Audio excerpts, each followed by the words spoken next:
Notre voyage à travers la Bretagne de l'intérieur commence à une cinquantaine de kilomètres à l'est de Rennes, au-dessus de la Vilaine. La Vilaine, c'est un des deux cours d'eau qui a donné son nom déjà au département. Et puis c'est surtout un lien hydrographique et économique, commercial entre l'Atlantique, où la Vilaine se jette, et la Manche, extrêmement important. La Vilaine a toujours été exploitée, utilisée pour assurer des échanges entre les différentes populations.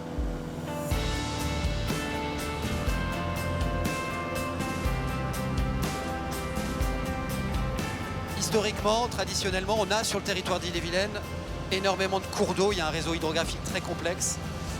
Beaucoup d'étangs également.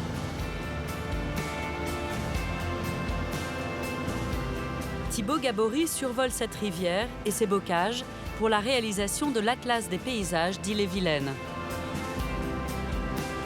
C'est un inventaire destiné à protéger les territoires qui caractérisent cette région. Ici, ce sont d'abord ces pâturages bordés de haies d'arbres qui constituent un paysage typique.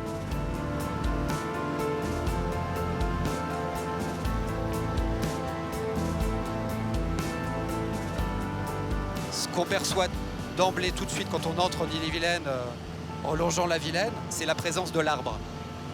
L'arbre, les haies, plus ou moins denses, plus ou moins lâches, vient enserrer les parcelles agricoles, vient mailler le territoire et a toujours un vrai rôle économique, écologique.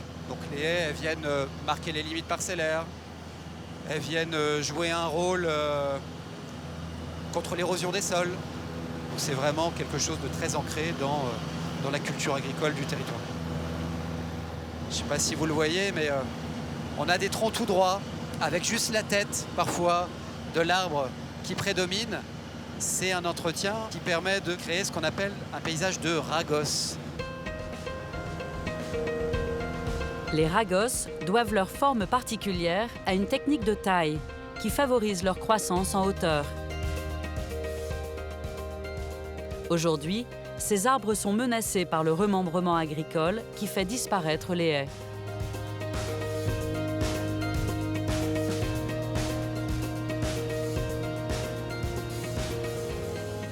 L'avion de Thibaut se dirige maintenant vers un territoire historique qui a aussi marqué le paysage, les Marches de Bretagne.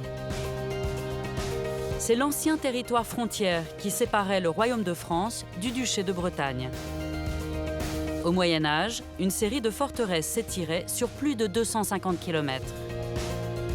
L'avion va survoler les 3 places fortes les plus stratégiques, Fougères, Saint-Aubin-du-Cormier et Vitré.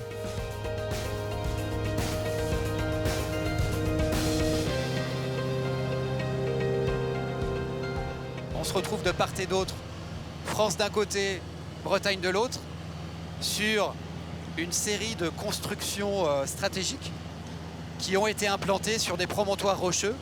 Et le château médiéval de Vitré, qui est une des plus belles constructions médiévales de château fort en France, a profité d'un promontoire rocheux, vraiment un pic rocheux pour se construire.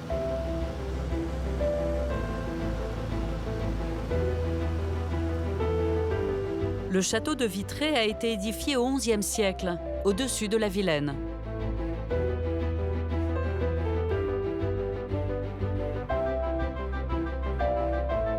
Avec ses tours et son imposant châtelet, il protégeait la ville qui s'est développée à l'abri des remparts, sur les hauteurs.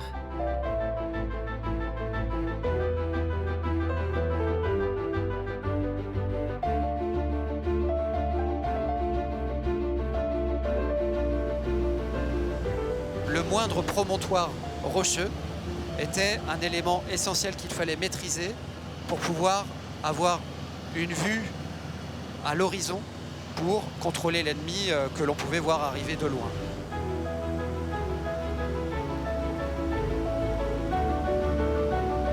Le vol se poursuit au nord.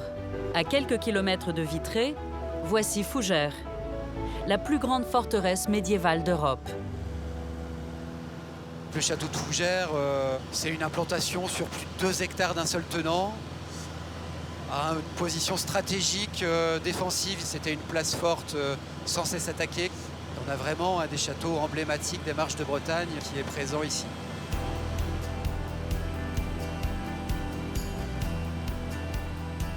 Ce château est un des rares à avoir conservé ses 3 enceintes défensives intactes.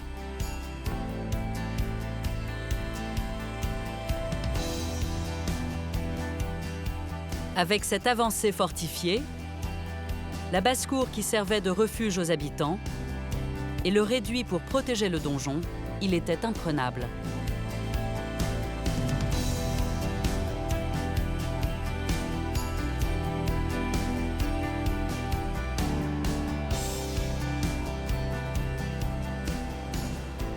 Il y avait des châteaux défensifs de première ligne.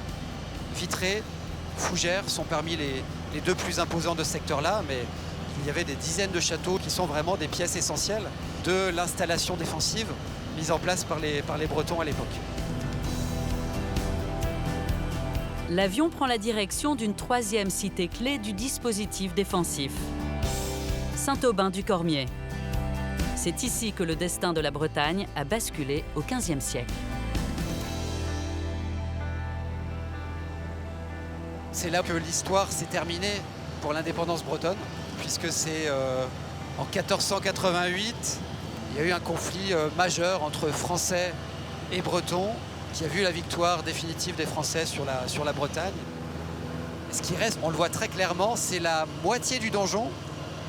L'histoire veut que le roi de France de l'époque a choisi de démanteler le château, notamment le donjon, en n'en laissant que la moitié. Et en l'occurrence, la moitié tournée vers le royaume de France.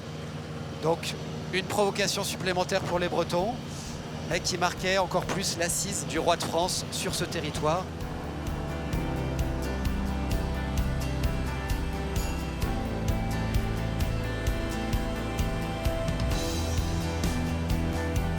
Au sud de Rennes, l'avion retrouve le cours de la Vilaine. On perçoit une vue magnifique de la Vilaine qui l'enseigne avec un relief très peu marqué à cet endroit-là.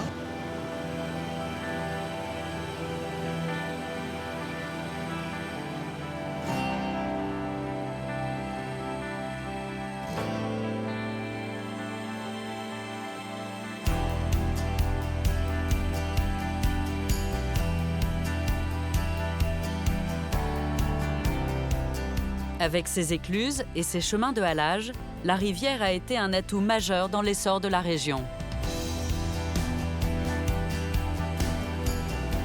La Vilaine est le premier fleuve canalisé en France.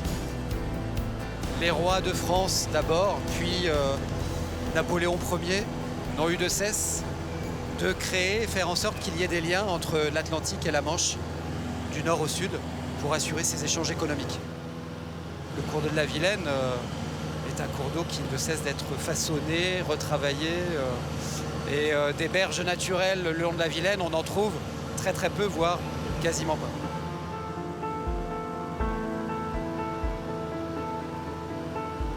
On aperçoit au loin là le Morbihan et l'estuaire de la Vilaine dans l'Atlantique. On a une vue exceptionnelle face à nous, en dessous de nous. Waouh!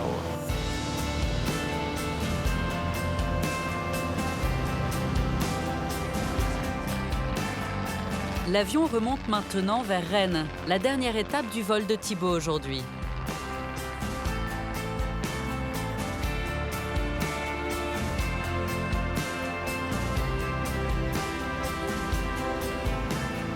Rennes, en latin, c'est condate.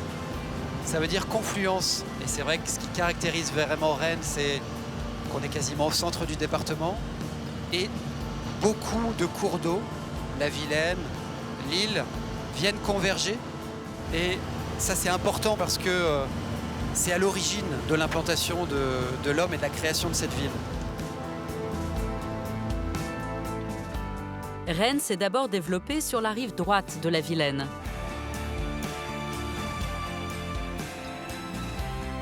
Dans le quartier médiéval, les rues tortueuses s'enroulent autour de la cathédrale Saint-Pierre.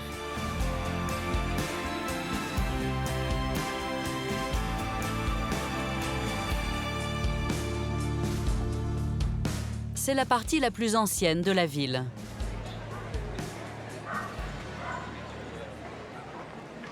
Dans ce quartier animé, on peut encore admirer d'exceptionnelles maisons à pans de bois.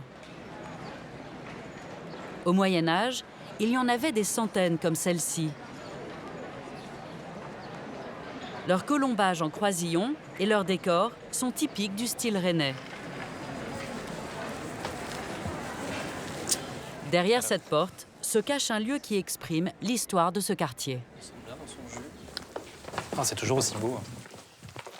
Gilles Brohan et Philippe Beaulion recensent les sites insolites de Rennes pour les faire découvrir au public. On est ici dans une cour qui est quelque chose d'assez typique de ce qu'était la ville sous l'Ancien Régime, c'est-à-dire des rues plutôt étroites qui sillonnent en fait tout ce cœur ancien de la ville et des cœurs d'îlots qui sont en fait agrémentés comme ça de cours intérieures où régnait certainement une quiétude assez similaire à celle que l'on peut encore percevoir aujourd'hui. On sait par les archives, par les textes, que c'était une école de chant qui était placée juste derrière la cathédrale. Donc ça nous ramène directement, effectivement, à l'époque médiévale.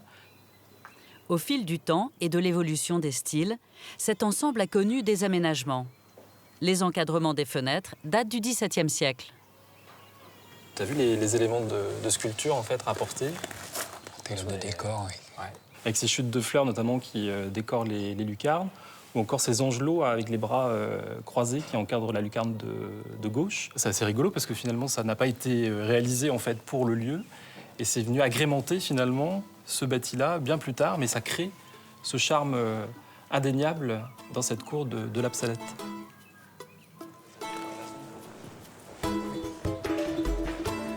Le repérage se poursuit. Rue Saint-Georges, à côté des façades hautes et étroites, cette maison présente une architecture originale.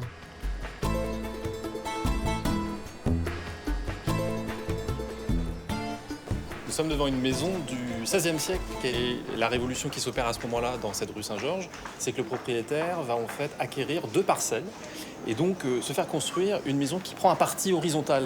Et tout l'intérêt finalement du décor, on le voit surtout au niveau du premier étage, avec ces poteaux qui portent des sculptures. On est dans un syncrétisme, c'est-à-dire on a à la fois l'héritage médiéval qu'on retrouve au travers de certains personnages, comme Saint-Martin qui coupe son manteau en 2, qui remet à un pauvre. C'est un mouvement qui est insufflé au travers du manteau, qui est comme un grand ruban qu'il est en train de couper.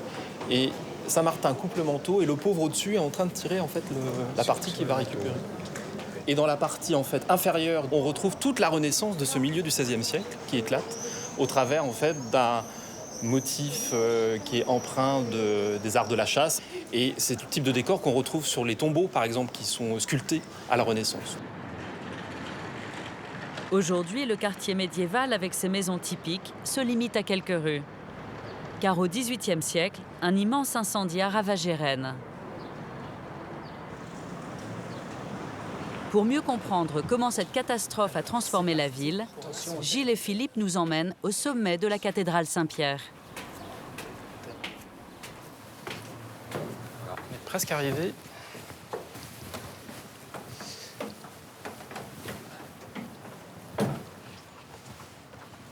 Ah, avec le soleil, C'est clair que ça change tout. superbe. C'est assez époustouflant de pouvoir embrasser en fait, la ville de cette manière-là, parce que d'ici, finalement, on a vraiment tous les fragments de la ville au cours de sa constitution, et c'est ça qui est assez extraordinaire. Alors l'incendie va bouleverser effectivement tout le cœur de la ville, et on va lier finalement les parties de la ville épargnées par l'incendie avec les quartiers nouveaux. On a vraiment un cousu ensemble autour de la cathédrale et au-delà de la place du Parlement de Bretagne, et toute cette ville reconstruite en pierre dans le cœur même de cette ville de Rennes. La reconstruction a duré une vingtaine d'années. Il faut bien aussi imaginer que quand Rennes brûle en 1720, il n'y avait que 3 maçons qui étaient installés à Rennes. Donc il va falloir aussi faire appel à cette main-d'œuvre qualifiée en maçonnerie pour pouvoir reconstruire la ville et donc la créer telle qu'on peut encore la voir et la parcourir aujourd'hui. Au lendemain de l'incendie, les architectes bâtissent une ville nouvelle et rationnelle avec son plan quadrillé.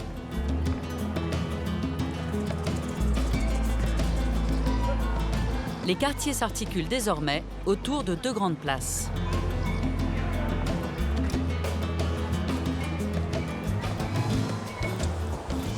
Les rues s'élargissent pour accueillir les nouveaux bâtiments en pierre. Parmi eux, des maisons bourgeoises et des hôtels particuliers de style classique. Voici l'hôtel de Blossac, une demeure exceptionnelle qui symbolise cette renaissance de la cité. Ici, on a la demeure de quelqu'un d'immensément riche qui va racheter un hôtel particulier qui marque la limite de l'incendie, plus un certain nombre de parcelles détruites pour se construire à l'intérieur des murs son propre hôtel particulier. Alors effectivement, la rupture, elle est là aussi, c'est que malgré toute la place qu'il avait, il n'y a pas encore suffisamment de place pour avoir l'hôtel entre cour et jardin, finalement. D'où la façade dans la longueur, le côté cour ordinaire et le côté jardin auquel nous nous trouvons là actuellement. Cet hôtel particulier est le plus somptueux du cœur de Rennes. Les décors de sa façade sont inspirés du faste de la cour de Versailles. Cette cage d'escalier monumentale est le joyau de cette demeure. C'est le seul escalier de ce type bâti à Rennes au siècle des Lumières. On a une construction contemporaine vraiment nouvelle, avec cette recherche du confort. Et c'est très visible ici au niveau de cette cage d'escalier. On a bien cette recherche du goût et de l'esthétique du XVIIIe. Des colonnes de marbre, ce dallage ici qui sert d'estrade véritablement à l'escalier qui prend ensuite son essor dans cette grande cage qui est habillée de pierre calcaire, donc qui fait ressortir la lumière et surtout, élément graphique intéressant, ça fait ressortir tout ce travail remarquable de fer forgé. Là, c'est une œuvre d'art à part entière. Il n'y a aucune soudure entre ces pièces métalliques. Et cette rampe, qui reprend les motifs des parterres de broderie des jardins de la même époque, est assortie aussi avec ce très beau travail de ferronnerie qu'on peut voir au niveau de la lanterne.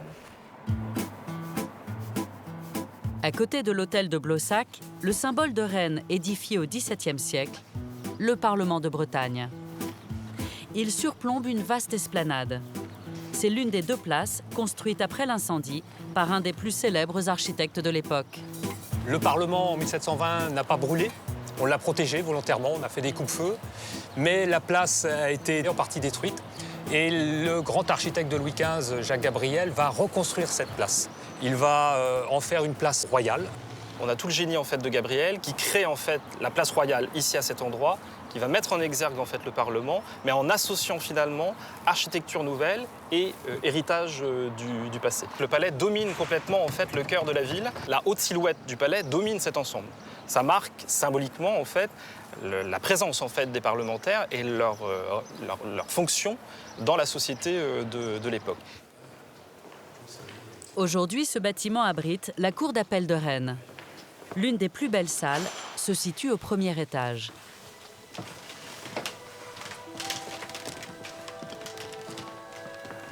Voici la grande chambre et son trésor. Un plafond à caissons sculpté et peint par Charles Erard.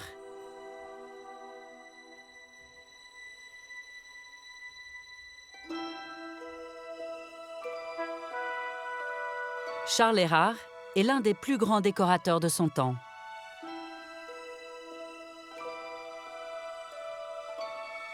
Peintre de Louis XIV, il est un des fondateurs de l'Académie royale de peinture et de sculpture au XVIIe siècle.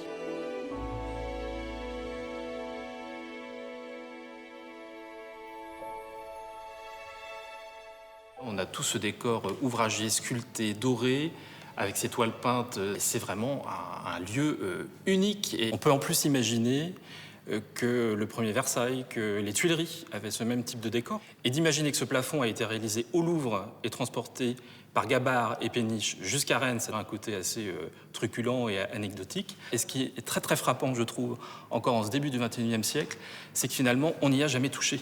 Après, il y a aussi les loggias, bien sûr, la petite loggia du fond, reportée sur un côté, la grande loggia au centre, dont cette loggia très, très symbolique, dont certains historiens disent qu'elle avait été conçue pour la reine-mère Anne d'Autriche, qui portait le titre symbolique de gouverneur de Bretagne.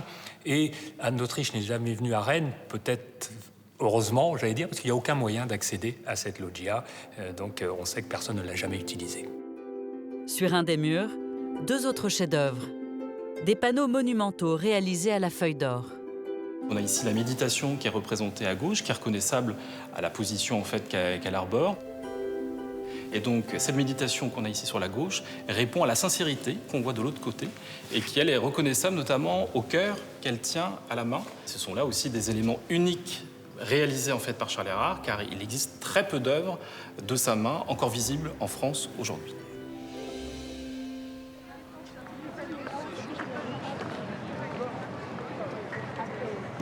Dans les rues de Rennes, il faut lever les yeux pour découvrir d'autres décors exceptionnels. Ce sont des mosaïques. Elles racontent les grandes heures du style art déco dans la ville au début du XXe siècle.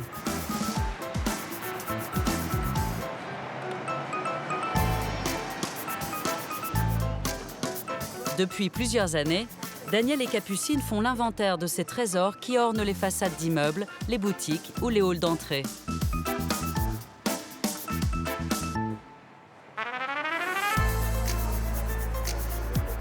Ce matin, ils s'intéressent à l'un des fleurons de cette époque, l'immeuble Poirier. Son architecture est entièrement structurée par ces larges bandeaux de mosaïques. C'est un immeuble qui est donc à l'angle de 2 rues et puis d'une grande artère qui est l'artère de la gare, donc une artère importante. Et cet immeuble va servir de nouveau repère dans une ville moderne. Et la mosaïque va être aussi une touche de modernité dans cette architecture, au même titre que les formes géométriques de l'immeuble. On voit vraiment en fait que la mosaïque sert de faire valoir à cette architecture, juste en dessous de ces entablements là, très modernes, vraiment dans le style art déco. Et on voit qu'elle brille là, et que le soleil vient taper sur cette aisselle dorée et argentée. On a de l'utilisation là, de plusieurs coloris qui sont assez subtils. On a des petites touches de violet, de gris, avec ces médaillons là, qui sont encore la marque de fabrique d'Isidore Odorico fils.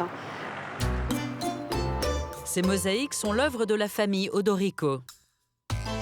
La première génération arrive d'Italie à la fin du XIXe siècle pour s'installer à Rennes. Après la Première Guerre mondiale, l'un des fils, Isidore, reprend la fabrique. Diplômé des Beaux-Arts de Rennes, il donne à la mosaïque ses lettres de noblesse. Il en fait un décor privilégié de l'architecture dans toute la région. Grâce à lui, Rennes devient l'un des centres de production les plus importants de France.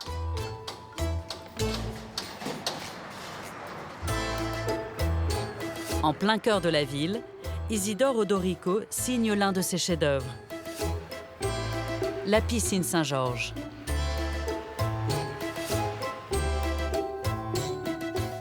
Construit dans les années 20, ce bâtiment est l'un des édifices majeurs de l'art déco en France.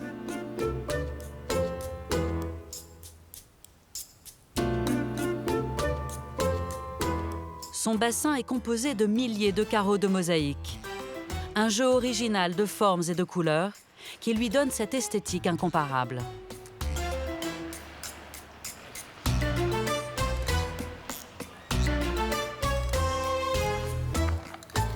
Mais aujourd'hui, beaucoup de ses œuvres sont menacées par les réhabilitations urbaines. Il y a quelques semaines, Daniel a découvert ce paillasson qui ornait l'entrée de cette maison délabrée. C'est déjà un peu plus clair. Voilà, déjà on voit un peu plus le motif.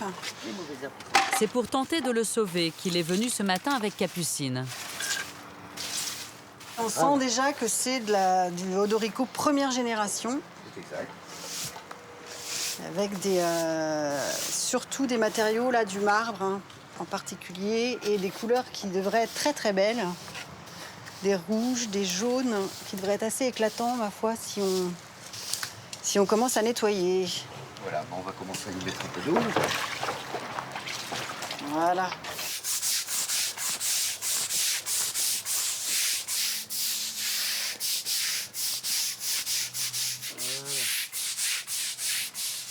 Là, c'est vraiment magnifique. On a les rouges qui apparaissent là, qui sont très vifs, les jaunes, les verts. On a une recherche de couleurs là qui est très riche, hein, qui est très vive. C'est là pour égayer aussi peut-être cette façade qui était plutôt blanche au départ. C'est en fait un peu le vocabulaire de l'Antiquité rénové, revisité de manière très moderne, avec beaucoup plus de couleurs qu'auparavant.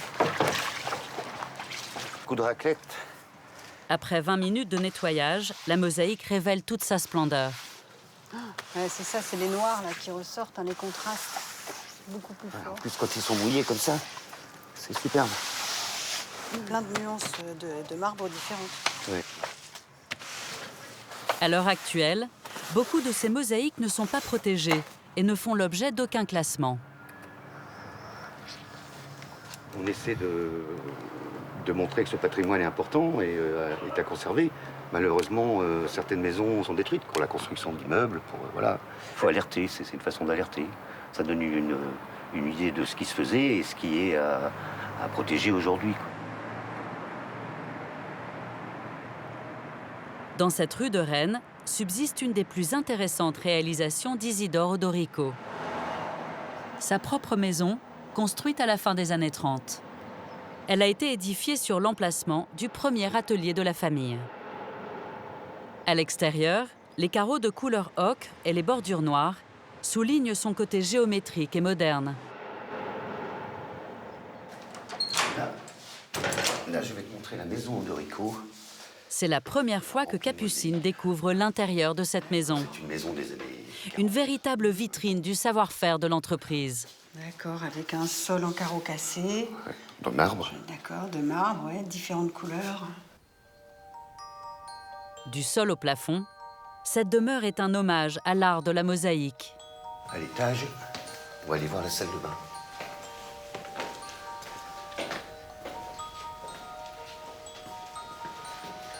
Ah, vas-y, je te laisse rentrer. Ah ouais, d'accord. Extraordinaire.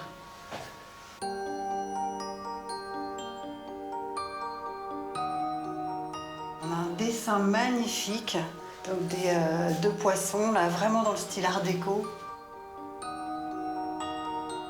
Rien que l'œil, le travail qu'il y a en découpe, Ouais. c'est quand même une finition. Bah, c'est une finesse. le dessin est particulièrement fin, c'est exceptionnel. Il y a une volonté de travailler tous les motifs, les rubans, là, avec vous voyez, tous ces rubans qui sont très stylisés. Oui, il y a un véritable travail d'artiste derrière tout ça. Et puis alors, c'est assez extraordinaire de voir qu'on choisit un motif aussi sophistiqué dans une salle de bain, alors que c'est un endroit qui n'est pas un endroit d'apparence, de réception, et où on est souvent tout seul. Hein. Ici, la mosaïque est plus qu'un élément décoratif. Elle devient une œuvre d'art à part entière. On voit que parmi toutes ces tesselles dorées, hein, on ajoute des petites tesselles de couleurs un petit peu plus mates. Alors on a des marrons, ici on peut trouver des noirs, des verts, des rouges, hein, qui vont donner en fait de l'éclat et qui vont faire scintiller l'ensemble de la surface. En fait, l'œil va faire un mélange optique en fait, hein, et c'est ça qui donne ce côté très très rayonnant à la mosaïque, hein, comme exactement ce que faisaient les mosaïques de l'Empire byzantin. Il y a des choses intéressantes. Peut-être moins spectaculaires, mais ça a une vraie histoire. Autre surprise pour Capucine, dans la cave de la maison. Au temps des Odorico, elle servait de showroom pour les clients. Ça, tu vas reconnaître. Alors ça, c'est les maquettes de la poste De la poste de de Rennes. Rennes. Ce sont les lambris qu'on va retrouver en fait à hauteur des guichets. Voilà, qui sont encore, qui sont encore Avec présents à la poste. toujours cette plainte là à gorge arrondie qui permet de pouvoir laver très souvent les sols. Encore ici, là, des motifs qui sont vraiment typiques hein, dans l'œuvre d'Odorico, avec ces vagues là qui sont donc dorées, qui sont associées à des tesselles bleues, vertes. Et puis, alors ce qui est vraiment extraordinaire ici, c'est qu'on a plusieurs propositions. Hein. On a une première proposition dans les tons bleus, une deuxième proposition dans les tons un peu plus marrons. Donc on a vraiment l'idée qu'Isidore Odorico a proposé de venir voir à l'architecte ce que ça pouvait donner, évidemment, exposé sur une très grande surface. Hein. Du point de vue de l'histoire et de la manière dont on procède pour construire une mosaïque, c'est vraiment exceptionnel.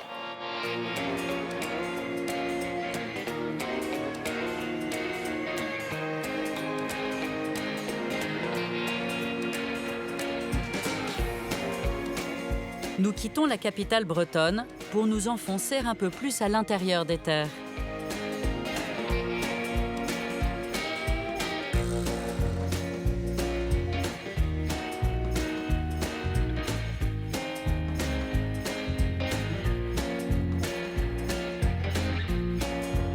En chemin, voici la fameuse forêt de Brocéliande, le décor des légendes du roi Arthur.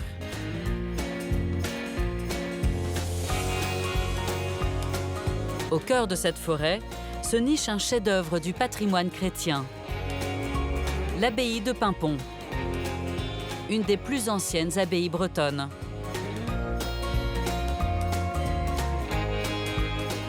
Au XVIIe siècle, les religieux en font un chef-d'œuvre de l'art baroque en Bretagne.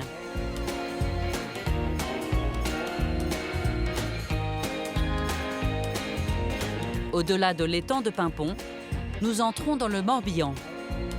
Le département est traversé par une autre rivière emblématique, l'Oust. Cet affluent de la Vilaine a été canalisé pour permettre la circulation des marchandises et desservir les villes de la Bretagne intérieure.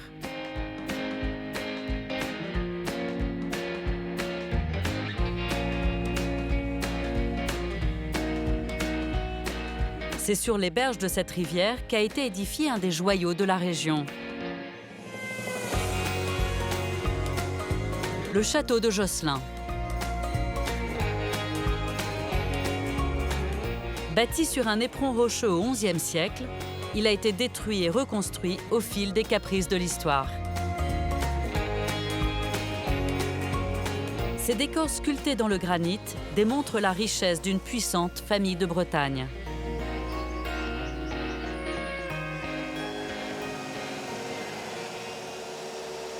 Ce matin, la propriétaire s'apprête à monter sur le toit pour une inspection des cheminées. L'occasion pour elle de voir son château comme elle ne l'avait jamais vu. Regardez cette dentelle de pierre, comme c'est beau. Elle est quand même très émouvant. Vous voyez, c'est quelque chose qu'on ne voit pas tous les jours. Et il faut être à cette hauteur, presque le toucher, pour vraiment voir quel était le savoir-faire extraordinaire de tous ces sculpteurs qui étaient d'ici. Je veux dire, ce sont des gens d'ici qui ont fait ce travail. Cette façade est un des premiers témoignages de l'architecture Renaissance en France. À 25 mètres du sol, apparaissent des ornements qui racontent les liens de la famille avec la duchesse Anne de Bretagne au XVIe siècle. Il y a des détails que je remarque, vous voyez, au-dessus des fenêtres, regardez cette espèce de serpent là, ces détails de sculpture, la couronne avec le A. C'était l'initiale de la duchesse Anne de Bretagne. C'est vraiment extraordinaire, prodigieux et on ne le voit pas d'en bas. J'en découvre encore à chaque fois, regardez. Et puis aussi cette galerie là aussi avec encore d'autres sculptures parce qu'ici, on n'est pas du tout dans la symétrie, on est dans le renouvellement du décor, dans l'inventivité.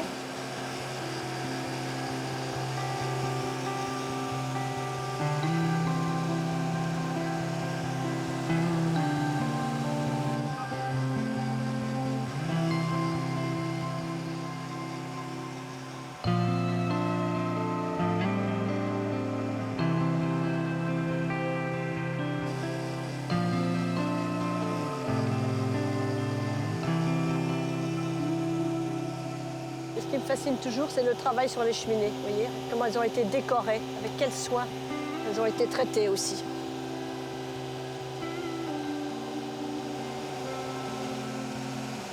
La situation est très extraordinaire. Nous sommes sur un rocher au-dessus de cette rivière, donc nous sommes très très haut par rapport au reste de la ville. Au pied du château, les jardins ont été dessinés au début du XXe siècle par un grand paysagiste de l'époque. Et Achille Duchesne, en général, crée un jardin à la française, très strict, taillé au cordeau, avec essentiellement des buis. Et puis plus loin, il crée un parc à l'anglaise pour la détente, pour l'agrément, pour la promenade. Et on s'aperçoit que le château est finalement très étroit. C'est une espèce de bande architecturale entre d'une part la vallée avec la rivière et de l'autre cette cour au bord de laquelle on avait élevé tous ces remparts d'autrefois. L'histoire du château de Josselin est étroitement liée à celle du village qu'il domine. Dès le Moyen Âge, de nombreux tisserands, des drapiers et des tanneurs s'installent à l'ombre du château. Leurs habitations s'agrandissent au fur et à mesure des fortunes pour devenir de riches demeures. Cette maison est l'une des plus anciennes de Josselin. Cette maison s'appelle la maison des Porches ou la maison du Porche parce que comme vous le voyez, vous avez un porche couvert devant. C'était une maison de commerçant qui avait son échoppe donc derrière le mur qui est le mur en pierre et les personnes pouvaient venir faire leurs courses finalement en étant à l'abri de la météo. On est vraiment dans le quartier, vous aviez tous les commerces et vous deviez avoir plusieurs porches alignés qui permettaient d'avoir une rue commerçante en fait. À la Renaissance, cette maison était déjà au cœur de la ville. Un lieu fréquenté où il était de bon ton d'afficher sa réussite dans les décors de façade. C'est vraiment une des plus belles maisons de Josselin avec tout un tas d'éléments typiques du milieu du XVIe siècle. Vous avez à la fois ces décors en losange que l'on retrouve dans d'autres maisons et puis tous les détails finalement de bois sculptés qui sont magnifiques.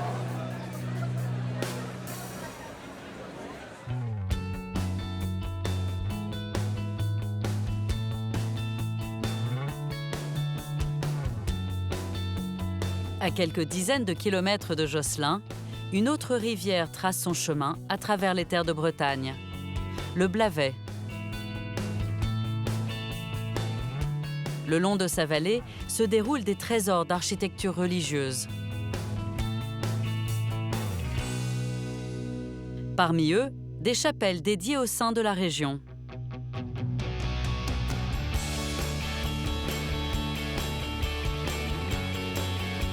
Dominant la campagne de ses 46 mètres, voici la tour de la chapelle Saint-Nicodème. Un chef-d'œuvre de l'architecture gothique du XVIe siècle.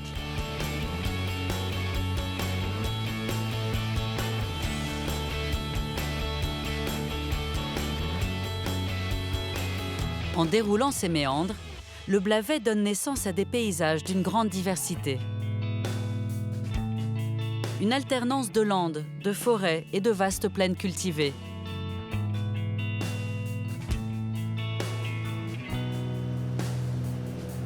Là, on est vraiment sur le bassin agricole, donc on voit bien les parcelles, on voit bien la façon dont ça se découpe, les petits bourgs, les villages.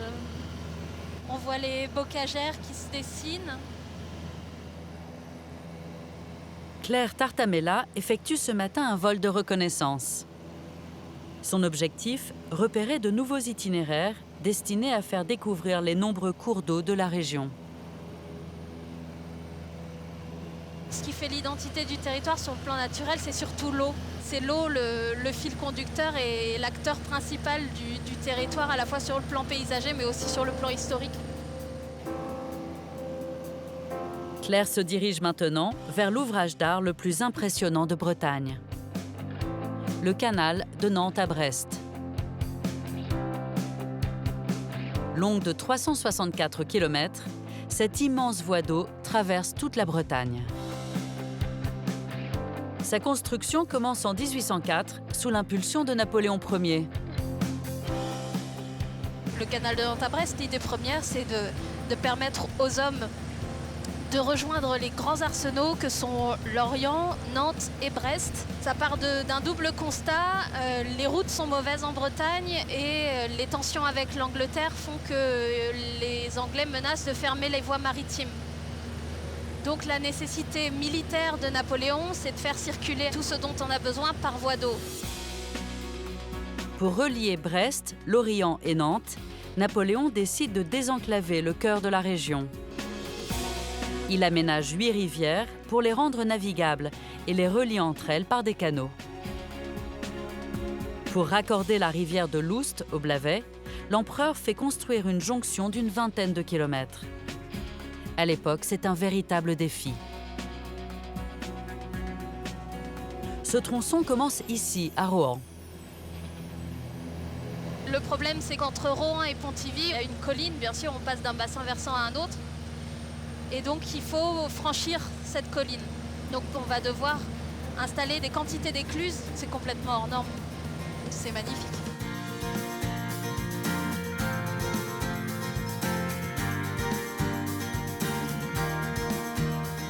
Entre Rohan et Pontivy se succèdent une cinquantaine d'écluses.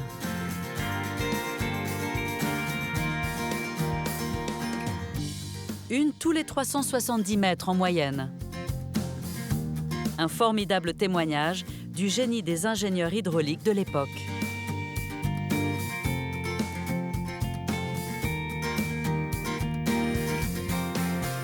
Et au bout du canal, la ville voulue par Napoléon. Une garnison en temps de guerre et une grande cité commerciale en temps de paix, Pontivy. Au croisement des voies de navigation, cette ville est le point central du dispositif stratégique de l'empereur. Jusqu'en 1815, Pontivy s'appelle Napoléonville.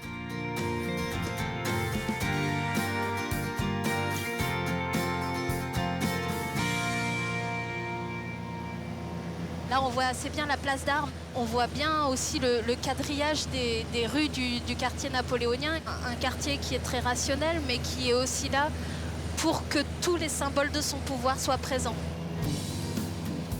De chaque côté de la place d'Armes, Napoléon fait construire 2 bâtiments symboliques de son pouvoir. Le palais de justice et juste en face, l'hôtel de ville. De l'autre côté du canal, s'étire l'impressionnante façade du quartier de cavalerie. Il pouvait accueillir plus de 600 soldats et 700 chevaux.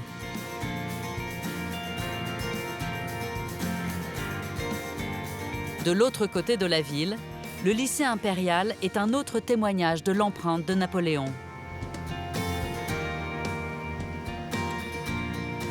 Tout paraît plus net et plus lisible et c'est à l'image du projet napoléonien. C'est propre, c'est effectivement très très organisé. Et puis là, de voir les voies d'eau qui se séparent, de voir comment tout ça se dévoile et puis on voit aussi bien les ruptures dans le paysage, c'est magnifique. Claire poursuit le survol du canal de Nantes à Brest. À une vingtaine de kilomètres au nord de Pontivy, il a été noyé par le lac artificiel de Guerlédan. Depuis quelques mois, ce lac est vide. Il a été entièrement purgé pour rénover son barrage. Au moment de sa construction, dans les années 20, c'est le premier barrage hydroélectrique de France. Quand il est achevé, cette partie du canal de Nantes à Brest est engloutie. Là, on voit vraiment bien l'écrin de forêt autour du lac et la façon dont le lac est vraiment lové dedans. Il est tout en longueur et comme on a des petites anses qui se dessinent de chaque côté, certains y voient la trace d'un dragon. Il a cet aspect d'un dragon lové au creux du massif armoricain. Aujourd'hui, grâce à cette vidange, le canal et ses rives, d'habitude invisibles, réapparaissent. Accompagnée d'un autre guide de la région, Claire inspecte la rive gauche du lac. Un décor étonnant composé d'écluses et de constructions d'un autre temps. Quand on découvre le lac vide, c'est très étonnant. C'est presque fantomatique. Donc tu vois, l'ensemble de maisons qui est là, c'est déjà assez conséquent comme regroupement de lieux de vie et de lieux de travail. À l'époque, il faut imaginer les éclusiers. Ils avaient tout un tronçon de canal sous leur responsabilité. Ils étaient à la fois responsables de l'entretien de leur section de canal et avec le fruit de leur verger et de leur potager, quand le marinier avait besoin, ils vendaient une partie de ce qu'ils produisaient. On peut imaginer une vie auparavant, ces personnes qui vivaient là autrefois, puisque quand le lac est plein, on a du mal à imaginer cette vallée, cette vie qui était là autrefois. Alors c'est vrai que de revoir ces maisons qui refont surface, c'est vrai que c'est extrêmement touchant.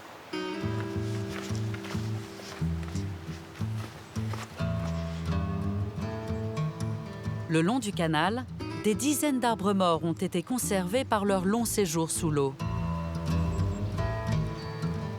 Il y a cette vase qui reste très brune, on a le bruit de l'eau, on a la présence de ces arbres qui imposent. Je pense que c'est là où on se rend compte qu'on pourrait avoir 20 mètres d'eau au-dessus de sa tête.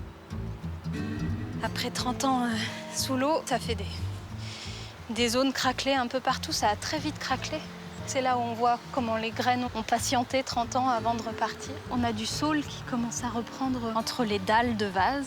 Et puis ce qu'on voit là plutôt sur les flancs de colline qui est fleuri maintenant, c'est de la renouée. Au fond de la vallée, une ancienne écluse. À l'époque, il y en avait 17 réparties sur le parcours du canal. Donc, juste à côté de l'écluse, la maison éclusière. Et tout le corps de ferme qui est derrière, c'était un lieu de vie assez conséquent. Il y a non seulement le travail de l'éclusier, mais de l'autre côté, on a aussi de l'espace pour les animaux, pour l'exploitation de la parcelle agricole qui est juste à côté. Sur le flanc de colline, là-bas, on devine encore les assises d'un mur. C'était probablement du bâti agricole. C'est très émouvant d'avoir accès au site et parfois on croise des personnes qui nous expliquent que leur grand-mère a gardé les vaches en fond de vallée, qu'ils ont connu des personnes qui ont une famille qui ont travaillé dans le domaine de l'ardoise. C'est un passé qui n'est pas si loin que ça, donc ça donne beaucoup d'âme à la vallée de Guerlédan. Oui.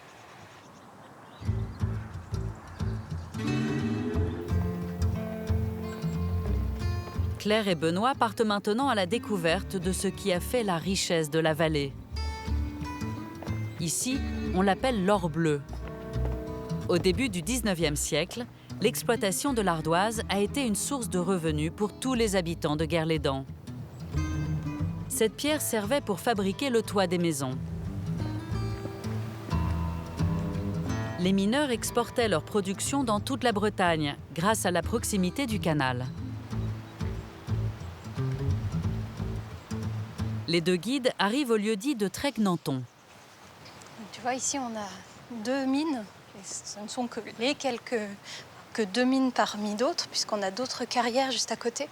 À Trègues-Nanton, on a vraiment des quantités de trous de carrière. Dans ces trous, les ardoisiers descendaient jusqu'à 70 mètres de profondeur pour remonter des blocs pesant parfois jusqu'à 100 kilos. Un travail pénible et dangereux.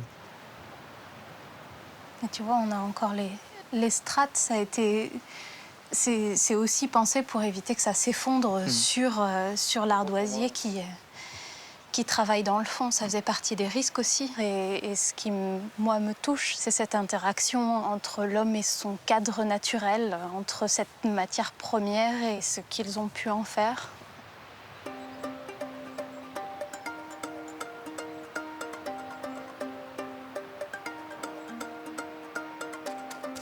Il faudra 6 mois pour que le lac soit à nouveau rempli et retrouve son aspect habituel.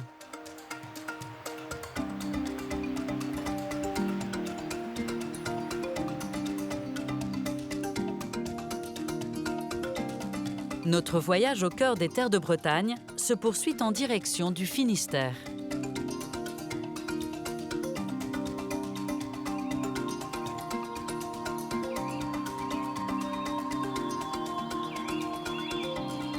Nous sommes dans les montagnes noires.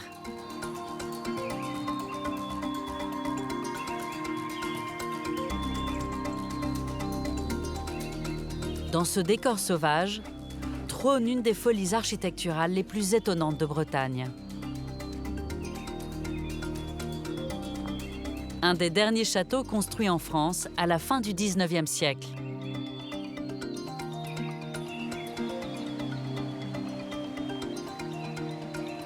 L'imposante bâtisse de Trévarèse.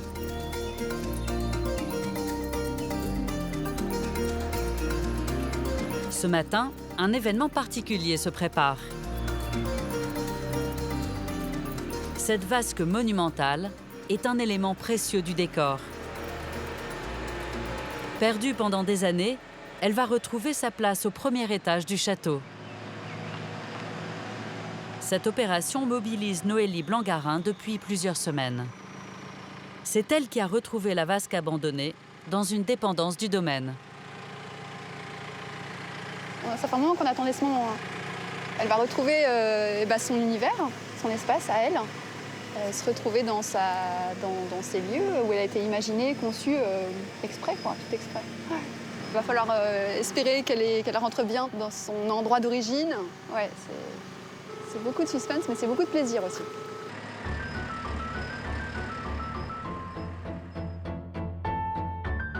Le château de Trévarez a longtemps été abandonné, puis pillé. Aujourd'hui, il appartient au département. C'est un espace culturel ouvert au public. À l'intérieur, les salles de réception ont été restaurées. La bibliothèque et à côté, la grande salle à manger. C'est en haut de l'escalier d'honneur que la vasque va retrouver sa place. Enfin, attention, va pas trop fort parce que autrement elle va basculer vers toi. Un élément comme celui-ci, c'est énorme. C'est énorme. Ouais. Surtout qu'en plus, ça fait partie d'un décor. C'est la pièce maîtresse, finalement, de ce décor du premier étage avec l'arrivée à l'arrivée de l'escalier d'honneur. Donc, sans elle, on a du mal, finalement, à s'imaginer ce que ça pouvait être. Sculptée dans un bloc de pierre d'1 tonne, la vasque est enfin réinstallée. Ah oui, je pense. Ça y est, elle est en place. C'est émouvant? Oui, c'est émouvant. Il manquait quelque chose pour comprendre cette décoration, cet ensemble-là. On est devant vraiment un décor conçu avec des guirlandes de fleurs et aussi tout un aspect qui nous manque là encore actuellement, l'aspect végétal, puisque dans la vasque, on voit d'ailleurs qu'il y a un petit trou et puis qu'il y a surtout une grande vasque en plomb à l'intérieur, parce qu'il y avait des grandes plantes vertes qui complétaient ce décor. Et donc là, on voit que le fond de la niche là, est décoré avec ces éléments là, qui rappellent le végétal, qu'on retrouve ici sur la vasque. Donc c'est comme si un bout de la nature, un bout du jardin était rentré dans le château. Cette vasque témoigne de la richesse de cette demeure. Cet édifice extraordinaire, c'est l'œuvre de James de Kerjégu. À la fin du XIXe siècle, ce notable de la région consacre sa fortune à la construction du château. Conçu pour accueillir de nombreux invités, Trévarez est imaginé comme un hôtel de luxe. Plus de 130 pièces dotées de tout le confort moderne. Chauffage central et ascenseur. Au sous-sol, des cuisines dignes d'un restaurant étoilé. Le châtelain opte pour les dernières nouveautés techniques de son époque. La structure même de l'édifice est une innovation. Pour le comprendre, il faut se rendre dans l'aile ouest. Cette vision du grand salon est vraiment exceptionnelle. On voit la structure qui est entièrement faite de poutrelles métalliques. On est vraiment dans les années 1900, donc juste à ce moment-là où on construit la Tour Eiffel, on imagine des structures métalliques avec les rivets comme ça. Ouais, c'est fabuleux, hein. C'est ce qui rend Trévarez unique. C'est un bombardement en 1944 qui éventre le château et fait apparaître cette structure métallique. Elle était cachée derrière un décor raffiné qui allie des motifs Renaissance à ceux du XVIIIe siècle.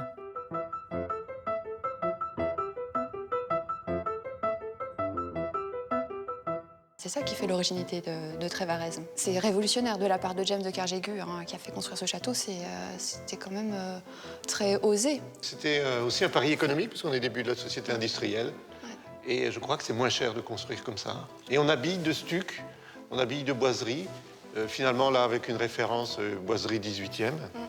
Et puis de stuc, un plafond à caisson. En fait, on fait un décor. La découverte se poursuit vers une autre aile qui va bientôt être rénovée. À l'époque, James de Kerjégu veut des installations dernier cri. Voici une des pièces les plus étonnantes du château. C'est vraiment quelque chose d'assez exceptionnel parce que là, on retrouve une piscine, ce qui était très rare dans les demeures de l'époque et ce qui reste du coup un peu mystérieux parce qu'on se demande un peu comment il devait s'en servir. Donc forcément, il devait rentrer dedans par les escaliers, ici. Là, on a donc l'arrivée d'eau froide, l'arrivée d'eau chaude, la vidange. Et vous voyez que l'eau se déversait dans ce bassin, mais très très bas. L'espace était chauffé, lui, par des radiateurs, puisqu'on en a donc ici. Et sinon, l'eau, elle, devait être chauffée par des chaudières, des calorifères, comme on disait à l'époque, qui sont dans les sous-sols du château. C'était un luxe d'avoir déjà des salles de bain, tout simplement. Certains détracteurs disaient que c'était des usines à laver. Tellement pour eux, c'était impensable de passer du petit boudoir 18e où on cachait tout, mais c'était un endroit où on se faisait sa toilette, mais on cachait tout, à un endroit comme celui-ci, vous voyez, carrelé, tout est apparent, on voit que l'eau arrive. Et on voit que le corps, là, se libère. Et il faut forcément se dévêtir, il faut rentrer dans l'eau. Et ça, c'est quelque chose d'encore un peu tabou à l'époque. À l'extérieur, les jardins et le parc qui entourent le château témoignent de cette même recherche de perfection et d'esthétisme. Devant, des jardins à la française avec des parterres symétriques s'articulent autour de cette sculpture étonnante, un cadran solaire.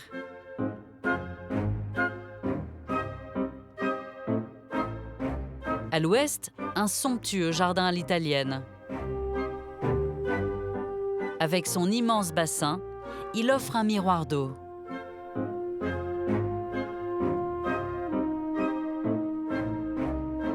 C'est depuis le toit du château que la vue sur le domaine est la plus impressionnante.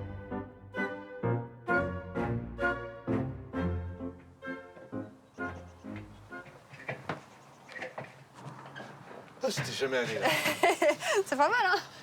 Le domaine de Travarez, c'est 85 hectares qui englobe une partie très paysagée avec là, la grande prairie. Et puis en face de nous, on voit la chapelle, qui était la chapelle vraiment de la seigneurie qui était ici avant que les Kerjégu n'achètent. La capacité de l'homme de maîtriser la nature est immense à cette époque. Et donc, James de Kerjégu construit, crée une terrasse sur le flanc d'une montagne et s'offre un paysage exceptionnel puisqu'on voit jusqu'au Mont d'Arrée, là, au loin. C'est un paysage immense puisqu'on dit même qu'il organise les champs, les haies pour que cette vue lui soit agréable.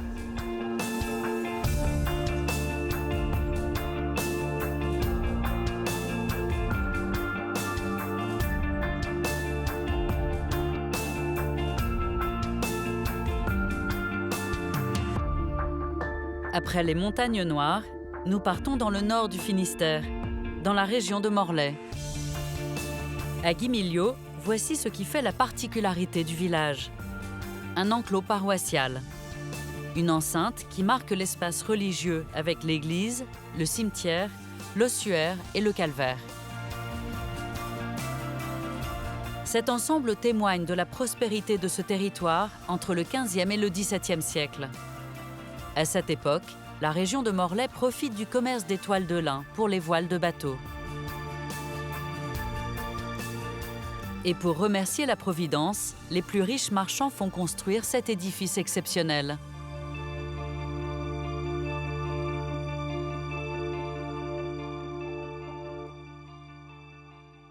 Un enclos paroissial, c'est un muret qui entoure l'édifice paroissial. Et ici, nous avons donc le porche, un porche monumental d'accès à l'espace religieux.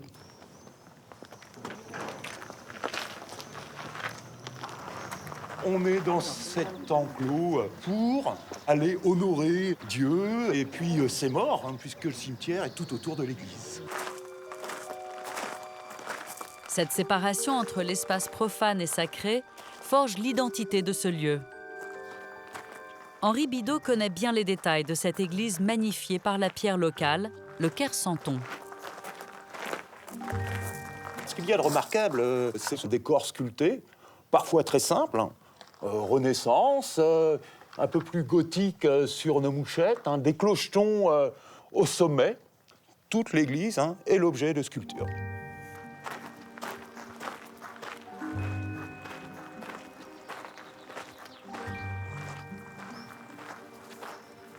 Au centre de l'enclos, en voici la pièce maîtresse. ce calvaire monumental.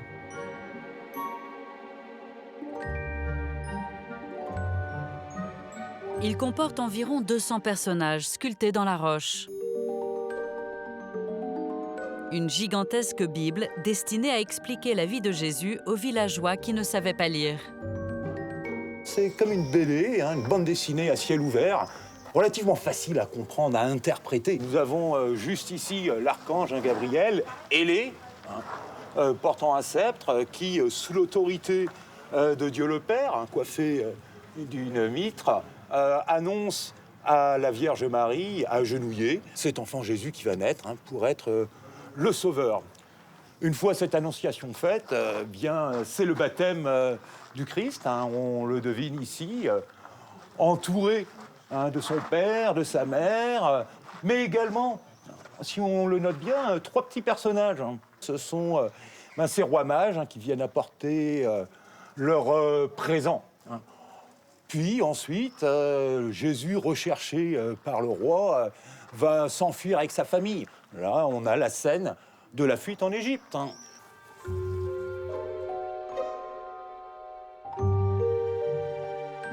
À l'intérieur, une merveille unique en Bretagne. Un baptistère en chêne richement sculpté, datant du XVIIe siècle. Le baldaquin Renaissance est porté par 8 colonnes torsadées.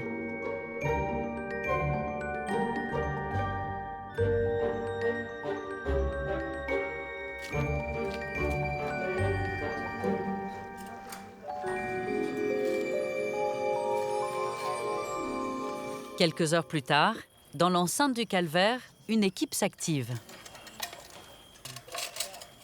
Ces techniciens achèvent les préparatifs d'un spectacle de son et lumière sur lequel ils travaillent depuis plusieurs mois.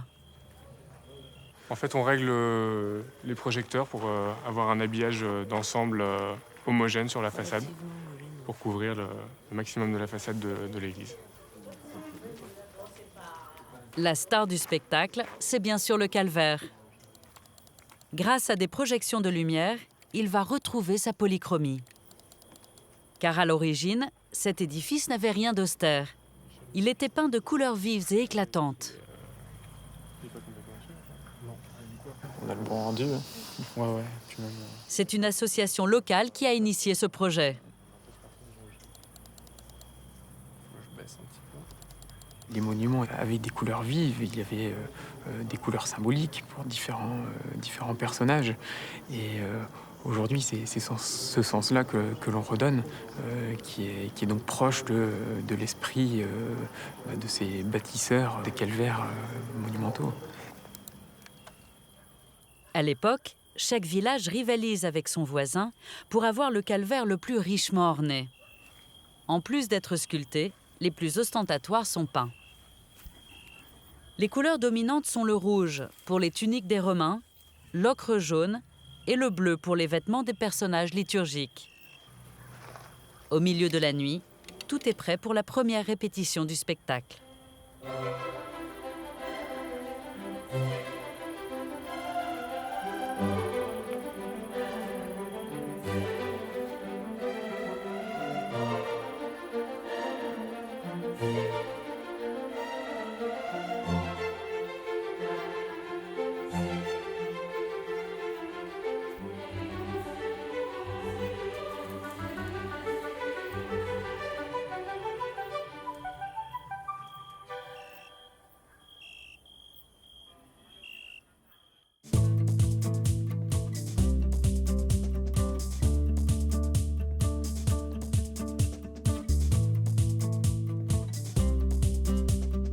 Dominant le pays de Morlaix, voici les montagnes mythiques de Bretagne, les monts d'Arrée.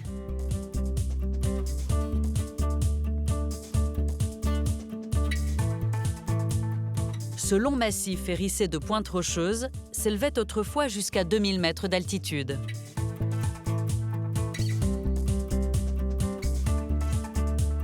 Sur cette hauteur, la chapelle Saint-Michel témoigne de la vénération des Bretons pour ces vastes espaces.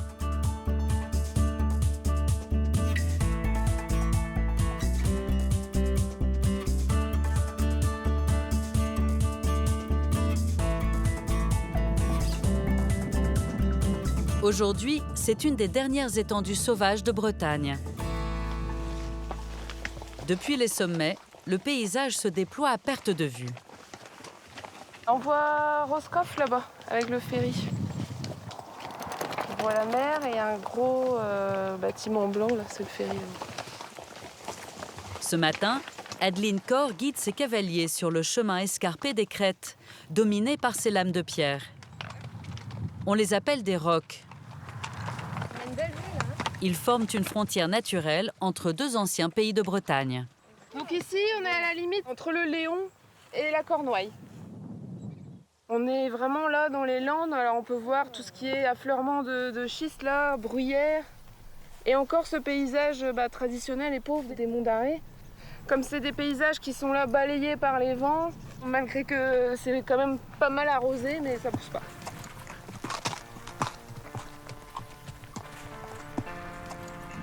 Avec ses bruyères en fleurs et ses tourbières, ce paysage est typique de Bretagne. C'est le plus grand espace de lande atlantique en Europe.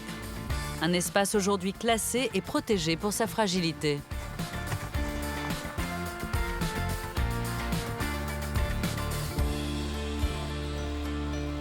Dès le Moyen Âge, ces terres pauvres sont défrichées. Ces reliefs deviennent une terre d'élevage.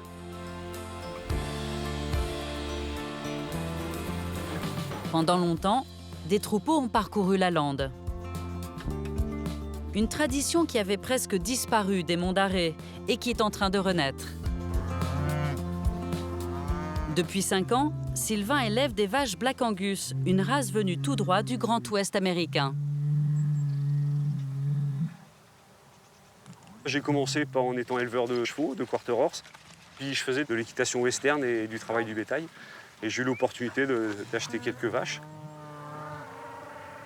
L'intérêt de les avoir dans le paysage et surtout dans les Monts d'Arrée, c'est qu'elles vont manger toutes les espèces que vous allez trouver ici. Et ça va donner une qualité de viande et un lait pour les veaux qui est inimitable. C'est une vraie passion, ouais. C'est une vraie vie. Ouais. Donc nous, c'est ça au quotidien et c'est toute l'année et c'est pas mal. C'est pas mal. C'est bien. Doucement. Ici.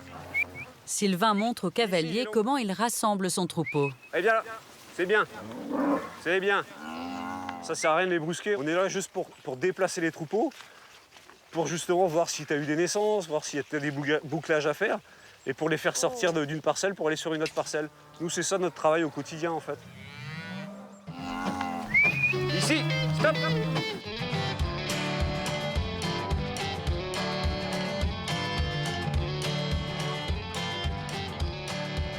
Au pied des Monts d'Arrée, voici le lac artificiel de Brennilis. Il est bordé par une zone de marécage et de tourbières.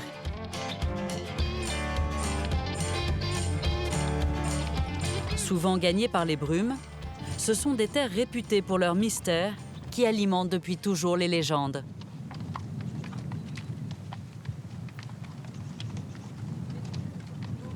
On est ici à Euredven, la noce de pierre. Une des légendes raconte que c'était une noce paysanne qui était possédée par le démon de la danse et qui a refusé de laisser passer le recteur de Brasparts qui allait donner l'extrême-onction à un de ses paroissiens. Et ils ont donc été punis. À la dernière note de musique, ils ont été tous transformés en pierre.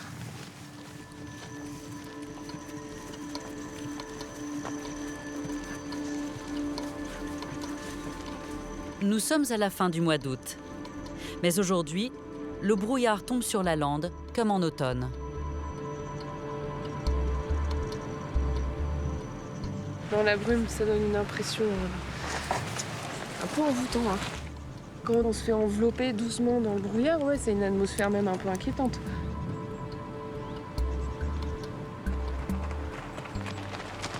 Après 8 heures de chevauchée, les cavaliers arrivent enfin à destination. Ils vont passer la nuit dans un gîte insolite. Des habitats troglodytes construits dans d'anciennes carrières et recouverts de toits végétalisés. Ces drôles de maisons ont été aménagées par Hurt et son mari. Alors ceux qui vont dormir ici vont dormir plus haut que tous les autres Bretons. Hein. Ah oui, avec une... Donc c'est l'habitation la plus haute de Bretagne. Ah. Waouh. Et oui, on est à un peu plus de 300 mètres. Depuis le gîte, la vue est imprenable sur le mont Saint-Michel de Brasparts. C'est la prochaine étape des cavaliers.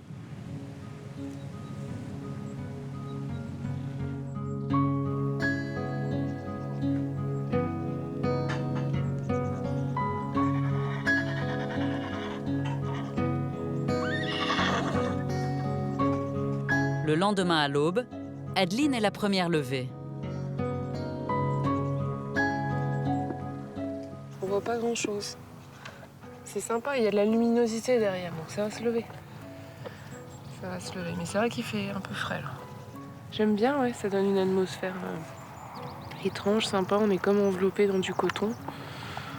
C'est bien le matin quand on se réveille doucement.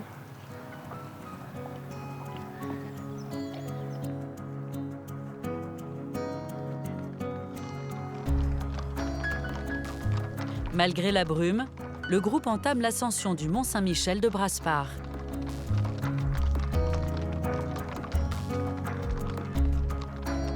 C'est l'une des 7 collines sacrées de l'ancienne Armorique, le site le plus emblématique des Monts d'Arrée.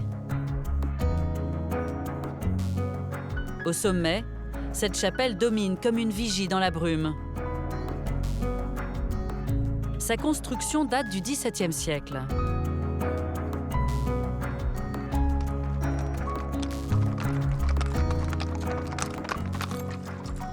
Les cavaliers arrivent juste à temps pour voir le brouillard se dissiper. Comment ça se dégager là-bas, c'est superbe. On aperçoit droit derrière nous le Ménésome. Enfin là, il commence à disparaître à nouveau sous les nuages. Le Ménésome est une autre montagne du Finistère qui domine la rade de Brest et la baie de Douarnenez. C'est marrant, hein. T'as vu, un coup ça apparaît, disparaît. C'est fascinant comme ça change. En très peu de temps. En très peu de temps, On dit si vous n'aimez pas le climat, attendez 5 minutes. C'est silencieux. C'est apaisant, je trouve. Hein?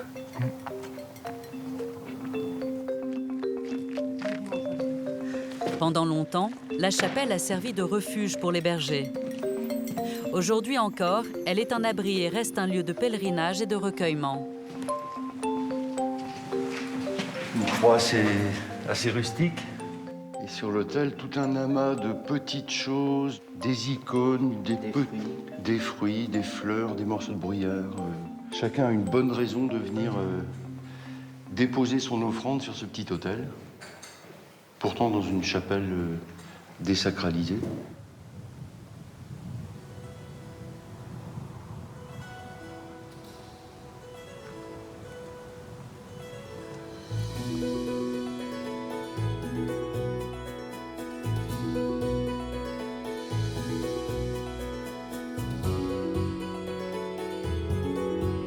Nous quittons les Monts d'Arrée pour la région de Quimper, un territoire qui, pendant des siècles, a dû sa prospérité à un autre cours d'eau. L'Audet.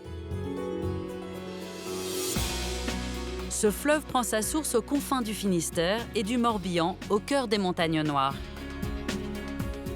Il chemine ensuite vers Quimper, qu'il traverse, puis s'élargit avant de se jeter dans l'océan Atlantique. À l'embouchure, blotti au fond d'une baie abritée, le village de Bénodet. Après des mois de pleine mer, les navires de marchandises y faisaient escale avant de remonter la rivière vers Quimper.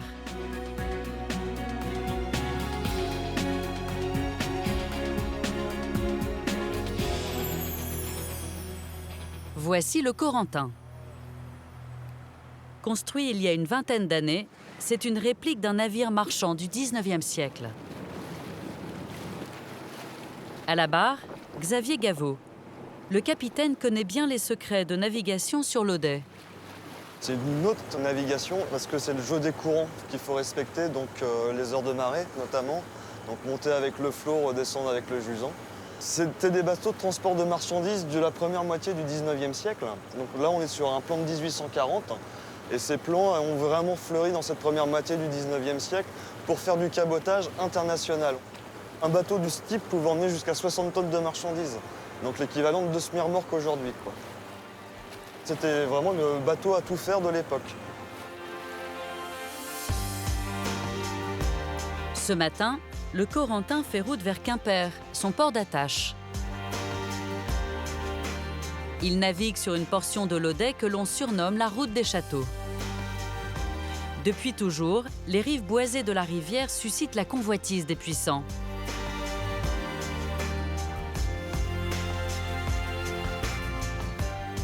Dès le XIIe siècle, les évêques de Cornouailles installent leur résidence d'été au château de Lanniron.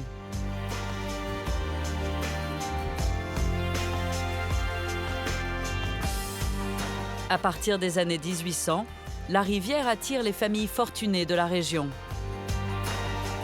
Entre Bénodet et Quimper, elles font construire de grandes demeures entraînant la création d'une véritable riviera. L'Odet connaît son âge d'or. À bord du Corentin, Pierre Alexandre, un architecte des bâtiments de France.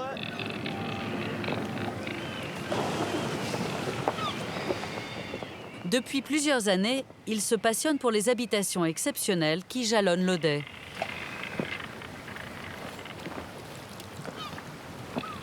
Il y a à peu près une vingtaine de manoirs et châteaux le long de l'Odet.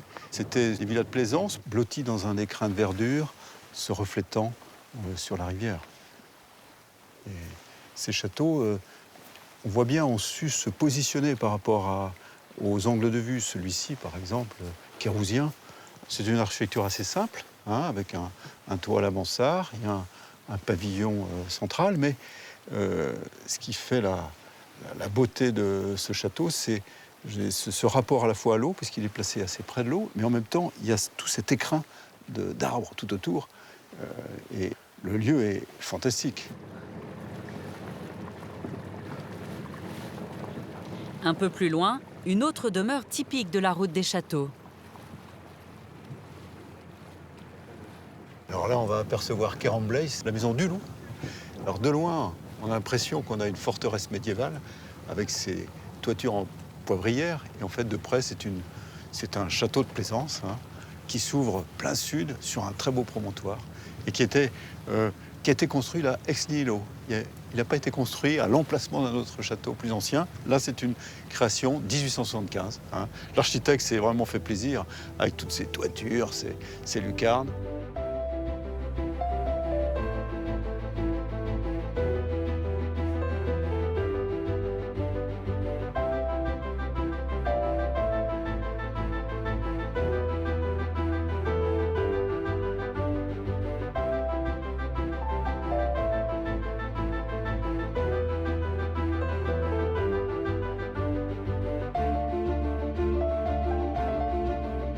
Après Quéramblaise et Kérousien, voici un autre joyau de la route des châteaux, le domaine du Pérénou.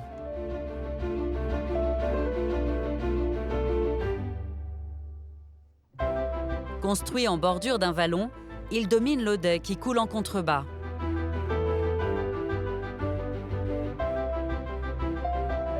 C'est un ancien manoir réaménagé à la fin du XIXe siècle pour donner naissance à cette demeure majestueuse. Le château du Pérénou doit sa réputation à son architecture néogothique.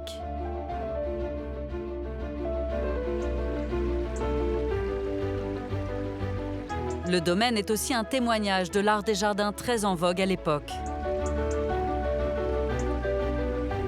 Depuis quelques années, Christian de Broc, l'actuel propriétaire, s'est lancé un défi. Retrouver le dessin de cet écrin de verdure tel qu'il avait été imaginé par un célèbre paysagiste. Au XIXe siècle, ce jardin-là était une véritable scénographie de la nature.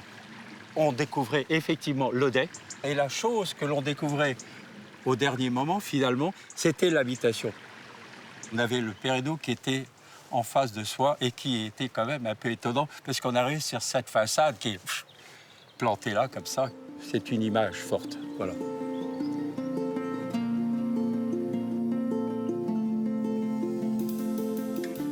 Le parc du Pérènou reflète l'esprit des jardins romantiques à l'anglaise, très à la mode sous le Second Empire. Des espaces naturels et sauvages, dessinés selon l'art de la perspective.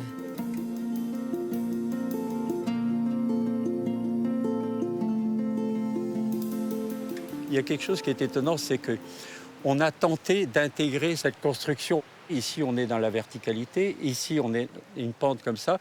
Et si on regarde avec un peu d'attention, eh bien, on s'aperçoit que la pente moyenne générale du toit et la pente moyenne générale du terrain s'épousent en quelque sorte en descendant vers le dé.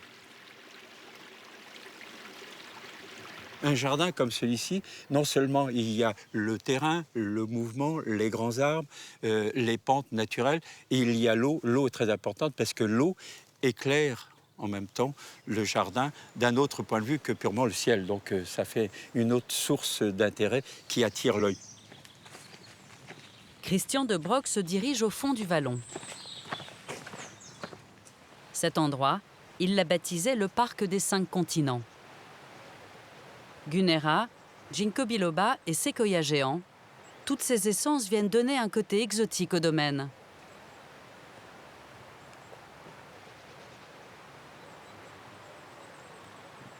Les éléments étonnants, c'est les grands arbres. Et puis, vous allez voir, là, quand on va voir avancer encore de 3 mètres ou 4 mètres, eh bien, on va voir comment le paysagiste a exploité cet endroit-là qui devrait être un miroir d'eau. Mais bon, on n'y est pas encore, mais ça va venir.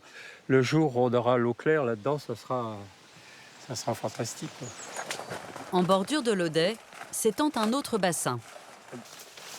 L'objectif aujourd'hui est de le nettoyer, car au fil du temps, il a été complètement envahi par la végétation. Le projet, c'est donc d'aller supprimer les saules, parce que vous voyez, les saules ont raciné et puis ils ont pratiquement stabilisé le terrain, alors que ça devrait être en eau claire. Vous voyez un peu le chantier. Christian et son gendre rejoignent le milieu du bassin. Alors, attention, ben, les pieds là, parce que ça enfonce. Ah, mais c'est là. Là, on le voit bien. Et donc, il y a 1,60 m de profondeur là.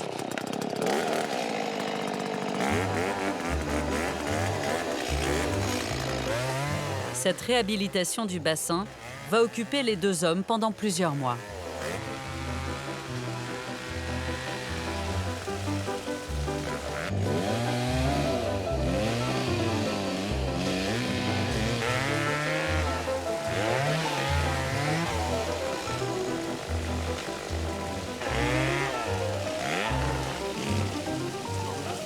Ah, sacré bordel.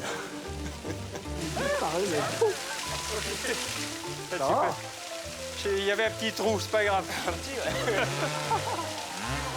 Bientôt, les contours du bassin apparaîtront, et avec eux, le génie du paysagiste qui a imaginé ce jardin extraordinaire. C'est quand même une récompense un peu tous les jours. C'est pour ça qu'on ne se prive pas de faire quelques efforts un peu démesurés. Mais comme on a fait toujours tout ça avec beaucoup d'enthousiasme, eh bien, ça n'a jamais été désagréable. Plus ça va, plus ma passion s'amplifie, et donc je n'ai pas fini de devenir exigeant vis-à-vis de cet endroit.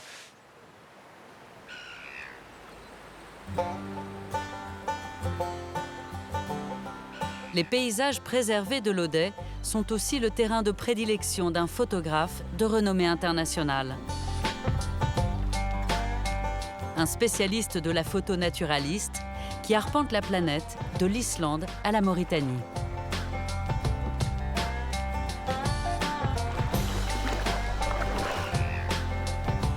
Ce matin, Erwan Balança parcourt l'Audet en canoë pour un nouveau reportage. Son objectif, révéler le côté sauvage de la rivière.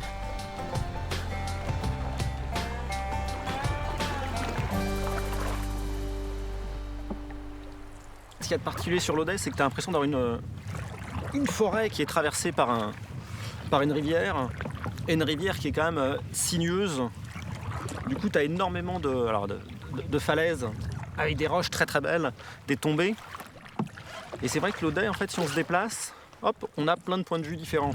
En face, hein, c'est sombre, grande falaise qui tombe, donc c'est encore une ambiance très différente. En fait, pour moi, l'Audet, je pense que c'est une des rivières les plus sauvages de Bretagne. Alors, c'est vrai que bon, là, il y a des châteaux, il y a des manoirs, on voit d'autres bateaux, mais il y a aussi plein d'endroits sur l'Audet qui sont des endroits vraiment secrets, où tu peux passer une journée ou 2 jours sans voir quasiment personne. Si on veut un endroit sauvage, je pense qu'en termes de rivière, c'est un des meilleurs endroits.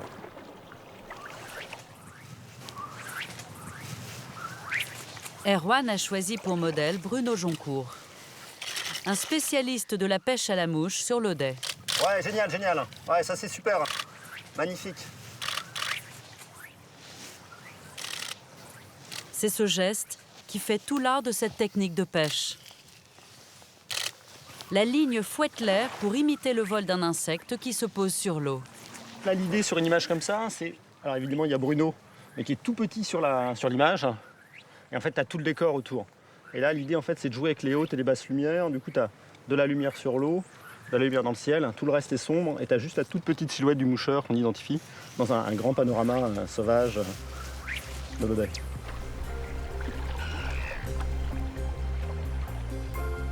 Les 2 hommes reprennent leur navigation le long de la rivière. Ils se dirigent vers les gorges de Virecourt quand soudain la pluie fait son apparition. Pour le photographe, c'est une bonne nouvelle.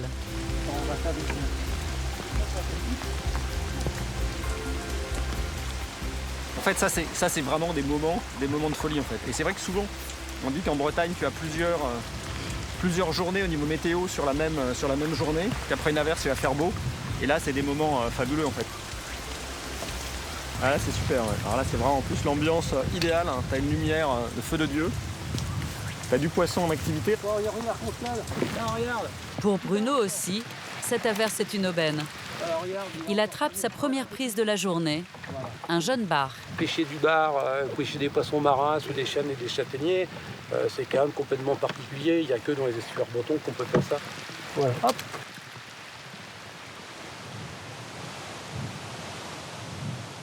Alors là, le soleil est en train de passer tout doucement derrière les crêtes, mais il y a quand même toujours un peu de lumière qui arrive.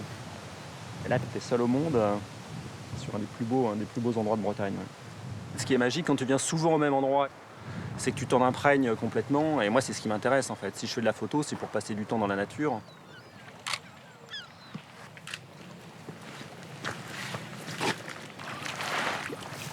Après la pluie, Erwan décide de profiter de la lumière particulière pour faire une dernière séance photo.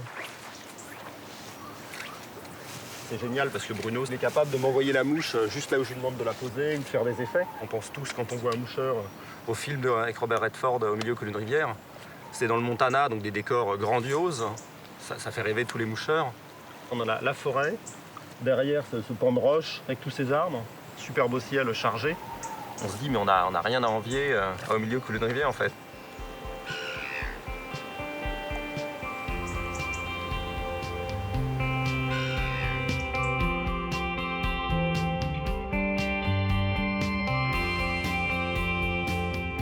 À quelques kilomètres seulement de ces rives sauvages, se trouve une des grandes villes du Finistère. Construite au bord de l'Audet, Quimper s'est développé le long de ses quais.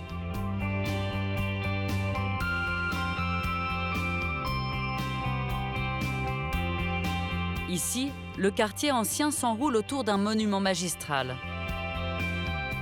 La cathédrale Saint-Corentin. Son architecture présente une caractéristique unique. Le chœur et la nef ne sont pas alignés. Aujourd'hui encore, cette déviation reste une énigme. Au pied de l'église, nous retrouvons Pierre-Alexandre, l'architecte des bâtiments de France. La particularité, c'est que, à la différence des grandes cathédrales d'Île-de-France, elle a un porche central, mais elle n'a pas de porche latéraux en façade ouest. Les porches latéraux sont reportés au nord et au sud. Il y a un élancement vers le ciel. Hein, on a là vraiment un édifice assez impressionnant. La cathédrale symbolise la puissance des évêques qui ont dirigé Quimper au Moyen Âge. Sa construction s'est étalée sur 7 siècles du Moyen-Âge à la Révolution industrielle. Il y a près de 600 ans entre le cœur et la partie sommitale des flèches, mais on a l'impression d'avoir un édifice construit d'un seul jet, puisqu'il est assez homogène dans sa structure et dans la composition de ses façades. Perché dans une nacelle à 50 mètres de hauteur, Pierre-Alexandre entame sa mission. Il doit inspecter les gargouilles de la flèche sud. Victimes de l'érosion, elles sont depuis quelques années régulièrement contrôlées. Elles ont toutes des visages grimaçants. C'est quand même des pierres avec un débord important, belles pierres sculptées de plus d'1 mètre de débord. Elles pèsent à peu près chacune plus de 800 kilos. Et bien sûr, il ne faudrait pas qu'elles tombent. C'est parfait, là. Les gargouilles ont un rôle, avant d'être un décor, c'est on essaye d'évacuer les eaux pluviales le plus loin possible, hein, d'où le débord important. Par contre, dans les angles, vous voyez, celle-ci, elle n'évacue pas les eaux pluviales, celle-ci. Elle a juste un rôle de décor. Rien n'a bougé depuis la dernière fois. On est bien content. Ouais, je suis rassuré. Hein. Oh, nickel. Non, c'est très très bien. Ils arrivaient à faire des choses fantastiques avec des moyens qu'on n'a pas aujourd'hui. Hein. Donc, ouais, beaucoup d'admiration.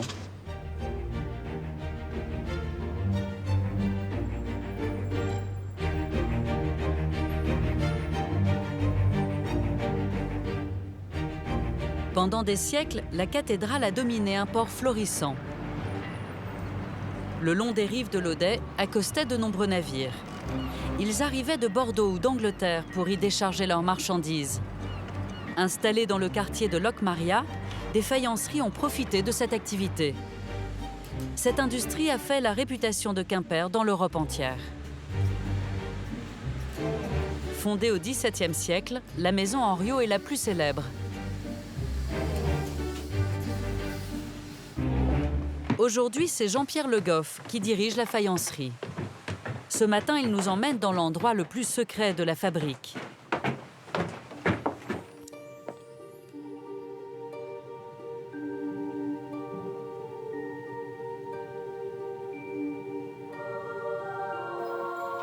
Dans les combles, à l'abri des regards, se cache toute l'histoire de cette maison. Des moules de toutes les époques qui ont fait rayonner cette manufacture. On est dans l'antre, les greniers d'Henriot, plus d'1 siècle et demi de moules, de modèles, 10 000 moules et modèles. C'est un endroit magique qui ne se visite pas. On souhaite garder un côté confidentiel à ce lieu qui est historique et il y a beaucoup de symboles. Certaines pièces de cette collection sont des modèles uniques. Ils ont été créés par des artistes en vogue pour des événements particuliers, comme l'exposition coloniale de Paris de 1931. Voici la femme du Fouta Djallon, une création mythique de l'art colonial des années 30. Alors voilà le moule de la femme du Fouta Djallon avec toute cette beauté. On la découvre à l'envers, en négatif. Hein. Et vous voyez le nombre de sous-pièces qu'il faut dans un moule, c'est toute une technique. Hein. Alors ça, c'est le modeleur qui met tout ça en œuvre, de manière à ensuite pouvoir démouler correctement la pièce. Et là, vous avez la face arrière du moule, avec une belle richesse de formes, de détails et donc de sous-pièces. Riche de ce savoir-faire, Henriot revisite aujourd'hui ses classiques. La pièce emblématique de la fabrique, c'est le fameux bol à oreilles. Mathieu Pung, un jeune designer franco-américain, va revisiter cet objet avec sa nouvelle création. Un bol à facettes. L'idée est superbe, hein, le bol facettisé pour se tourner, pour montrer qu'on innove, mais en gardant nos racines. Pour le créer, Mathieu a utilisé les dernières innovations technologiques. Après cuisson, voici les premiers bols. Je crois qu'on peut être assez fier du résultat. Hein. Superbe facette. Biscuits, ça c'est des biscuits, donc cuits une fois, c'est ça? Oui, cuits une fois, 1040 degrés, donc bien dur. Okay. Et il n'y a plus qu'à aller les faire décorer et émailler.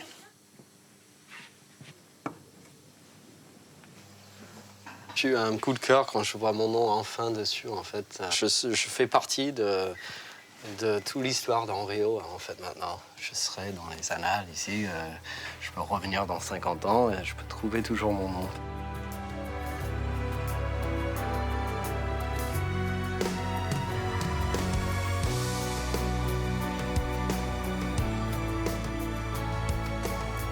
Nous entamons la dernière étape de notre voyage à travers les terres de Bretagne.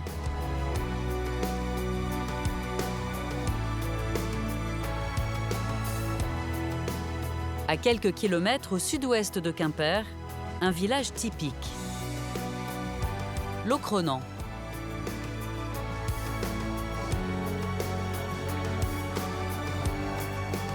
Avec son église du XVe siècle, il domine la célèbre baie de Douarnenez.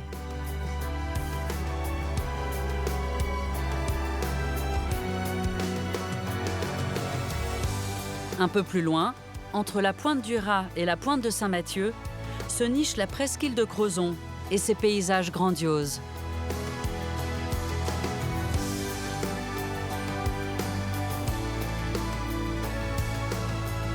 Au sud de la presqu'île, voici le village de Morgat, une ancienne cité de pêcheurs. Elle est réputée pour ses grottes marines sculptées dans le grès armoricain.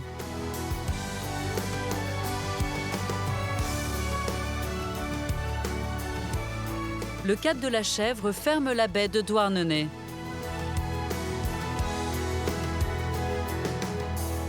Avec ses falaises, c'est un véritable balcon sur l'océan.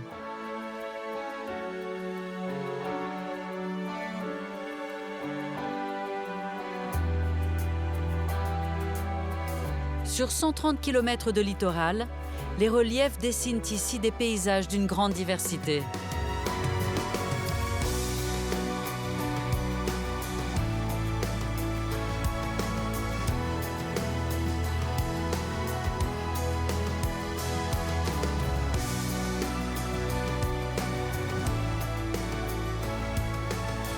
Au bout de la presqu'île, la pointe de Penir et ses célèbres tas de pois.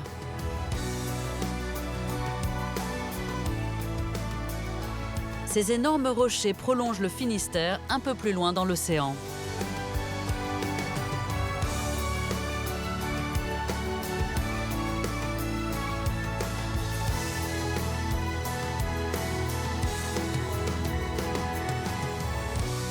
Les décors spectaculaires de Crozon sont un témoignage de l'histoire géologique de la région.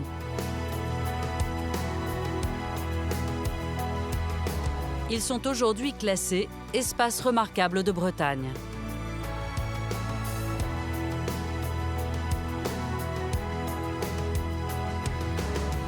Tout à l'ouest, blotti dans l'anse de Camaret, le village qui lui a donné son nom.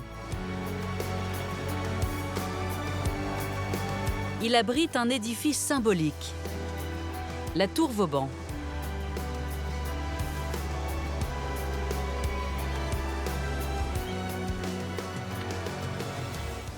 Ce joyau a été édifié au XVIIe siècle pour protéger le port et la cité.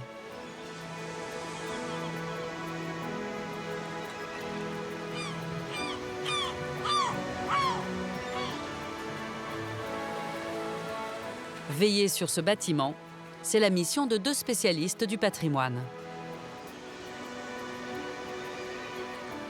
Voilà le nouveau pont-levis. Ah, j'avais pas vu les travaux achevés, hein, dis donc. C'est chouette, hein? C'est pas mal, ils ont bien... Ce matin, Ségolène Guéguin et Didier Cadiou viennent voir la tour qui est en cours de restauration. Et puis la terrasse aussi, ça... Elle fait partie d'un circuit de découverte original dont ils s'occupent. La tour Vauban, c'est le site emblématique de la route des fortifications. Et du coup, la commune a décidé de réaliser des travaux de restauration et d'aménagement pour pouvoir rendre accessible ce site au public dans de bonnes conditions. Grâce à ces travaux, la tour a retrouvé son éclat d'origine. C'est un enduit à base de poudre de brique qui lui donne cette couleur caractéristique. Vauban, d'ailleurs, l'appelait la tour dorée. Hein, Il y a quelque chose un peu de magique sur ce monument. Il a subi très peu de modifications depuis l'époque de Vauban, quoi, en fait, quoi. Donc c'est quelque chose qui est un peu exceptionnel parmi toutes nos fortifications. L'idée de Vauban, c'était de protéger, donc ce qu'il appelait d'ailleurs le vestibule de Brest, de protéger en fait cette anse de Camaret, protéger ces bateaux marchands par la présence d'une tour, enfin d'une tour et surtout de la batterie, hein, puisque la batterie supportait 11 canons, et cette batterie devait protéger justement ces bateaux-là, quoi. La tour Vauban est un chef-d'œuvre de l'art militaire. Haute de presque 20 mètres, elle présente une originalité. Sa forme en polygone. Ses angles aigus permettaient de dévier les projectiles ennemis. À l'extrémité de l'esplanade, une trace étonnante de l'art de la guerre au XVIIe siècle. Un four à boulets. Il y a une ouverture là. Et du coup, ça servait pour enflammer les voiles, c'est ça? Voilà, il devait faire pénétrer les boulets par ici. Ils étaient chauffés à blanc un peu plus bas, donc sur le foyer. Et ça s'était chargé dans la gueule du canon et expédié sur le vaisseau qui arrive en face, avec l'objectif soit de brûler les cordages, soit de brûler les voiles, en fait, quoi. Et ça, l'expression tirer à boulet rouge, en fait. Ben, d'où l'expression tirer à boulet rouge, quoi, effectivement. C'est resté dans la langue française.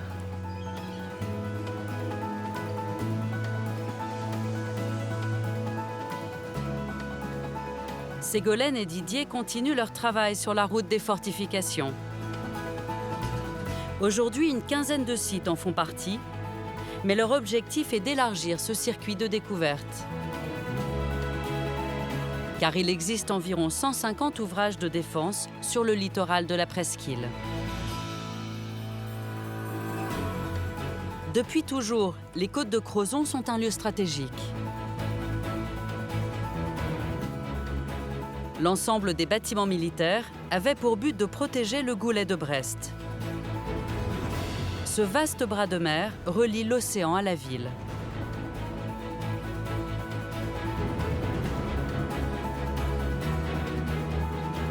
Aujourd'hui, Brest est la base navale française la plus importante de la façade atlantique.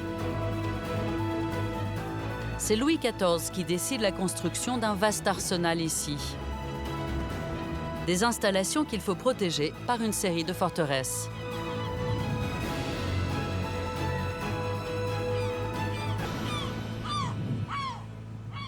L'objectif de Ségolène et Didier, c'est d'aller inspecter la batterie de Cornouailles, aujourd'hui abandonnée. Pour la rejoindre, ils traversent un espace naturel protégé.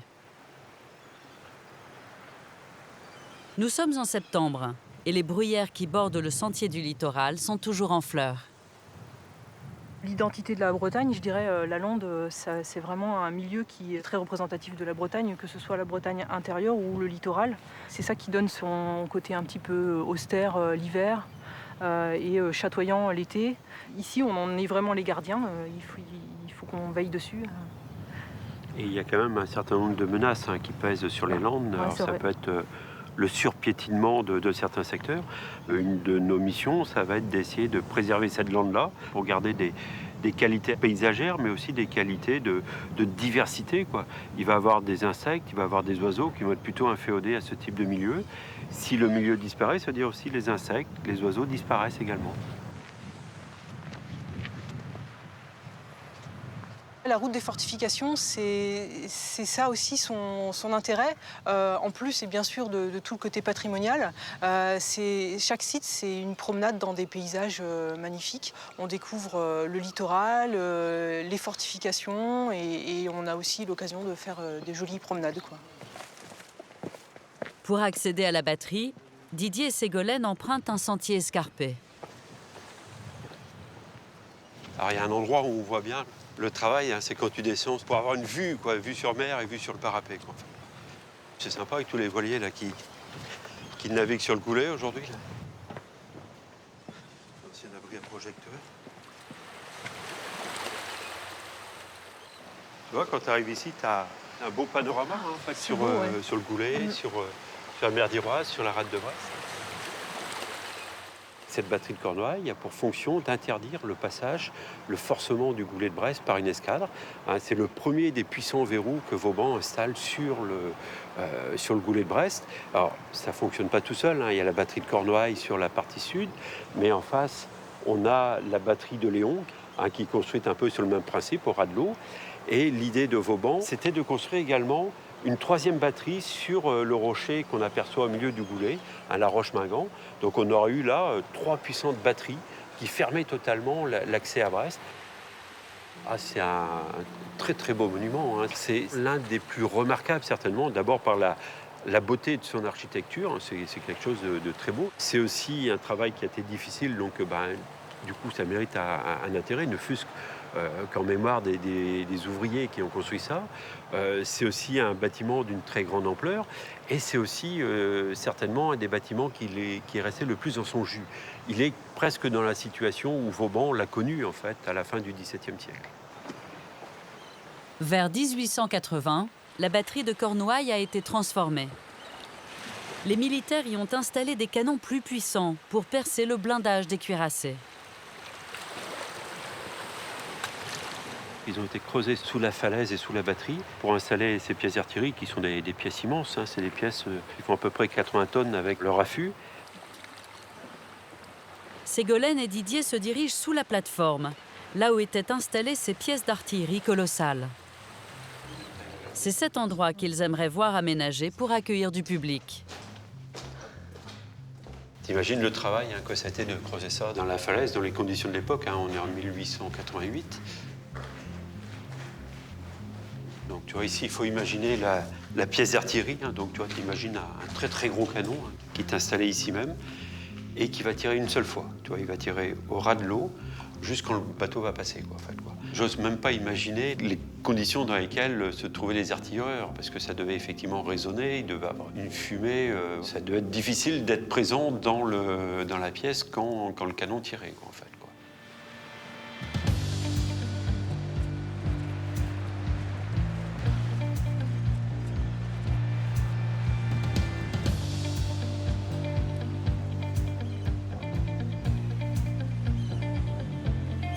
À quelques centaines de mètres de la batterie de Cornouailles, un autre édifice impressionnant.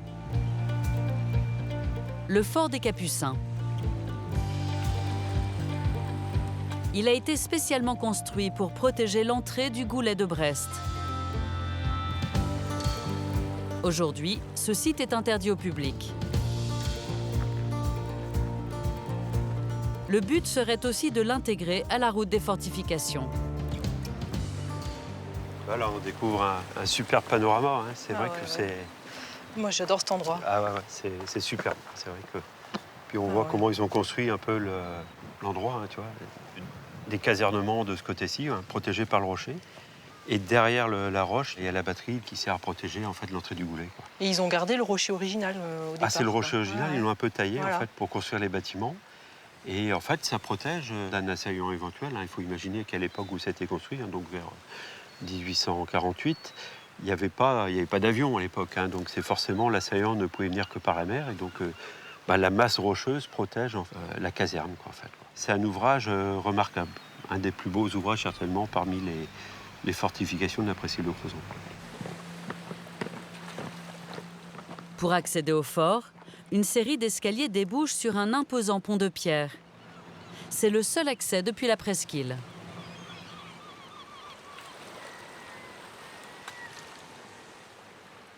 Cet îlot des Capucins aujourd'hui ne fait pas partie de la route des fortifications, mais l'idée c'est qu'il en fasse partie un jour. On a vu par exemple en traversant le pont, il n'y avait pas de rambarde, c'est un petit peu dangereux.